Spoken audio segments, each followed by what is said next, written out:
rapport à la formation que les guides de montagne au Maroc, surtout à Ouarzazate, sont en train de faire. Maintenant, ils ont terminé presque 2 ans.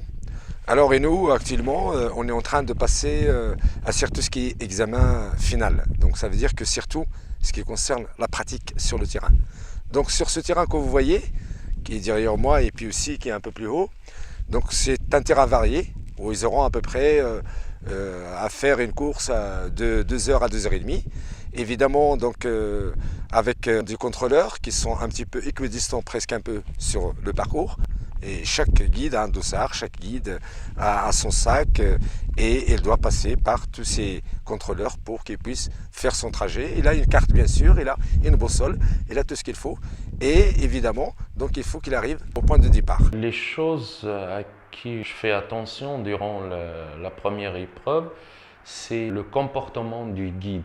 Comment il arrive, est-ce qu'il se tient correctement, est-ce qu'il arrive à supporter l'épreuve avec son sac à dos et tout ce qui va avec, et aussi la façon dont il parle et aussi son orientation. Voir s'il arrive à s'orienter avec une carte dans des régions désertiques où il n'y a pas de repères et tout ça.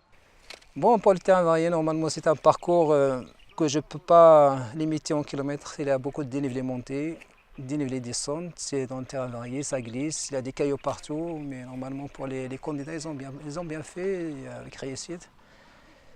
Tout le monde a tenu son équilibre, tout le monde a maîtrisé le parcours. Le deuxième jour, c'était toujours raffine, était consacré pour la mise en situation avec les clients. Alors là, dans ce cas, le guide il est obligé de faire un briefing pour les clients. Et voilà, il leur expliquer leur étape, qu'est-ce qu'il va faire. Et leur demander s'ils sont tous prêts pour faire l'étape. C'est-à-dire qu'il faut qu'ils demandent ses clients, qu'ils ont tout le matériel qu'il faut pour la journée.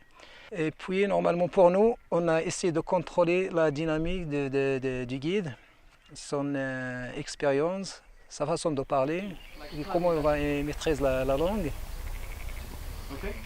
Le but, c'était de voir où est le niveau est arrivé, le niveau des étudiants, des stagiaires. De voir aussi comment gérer un groupe, gérer des situations parfois difficiles, délicates, avec des descentes un peu raides, des montées, comment le guide il réagit dans ces 2 ans où ils sont arrivés. À vrai dire, c'était très bien passé, très satisfait du niveau des guides où il est arrivé. Le troisième jour, c'est plutôt technique. On a insisté pour chaque guide d'installer un point d'amarrage et d'assurer ses clients en installant des mains courantes. La dernière partie de l'examen était une partie sur la sécurité en montagne ou dans le milieu montagnard, sur la pose de main courante dans des situations où le guide se trouve dans une pente un peu raide et il doit absolument passer, et donc il faut qu'il soit capable de mettre une petite corde et puis sécuriser les clients sur ce passage de quelques mètres. Donc c'était des parties très variées,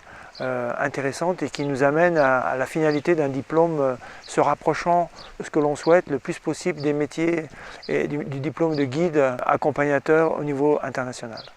Pour cette formation, je trouve que c'est une formation unique dans son genre, c'est une formation très riche. On a fait pas mal de randonnées, soit dans des massifs comme le Haut Atlas de l'Otopkal, le massif de Mougoun, le massif de Sarro, la grande traversée du Sahara. On a fait une expédition de la neige. On a vraiment pu tester nos compétences et notre condition physique dans ce sens-là. Pour le niveau des guides, comme on a fait l'accompagnement dès le début, c'est-à-dire depuis la sélection, moi personnellement j'étais surpris par l'évolution de ces jeunes qui veulent apprendre.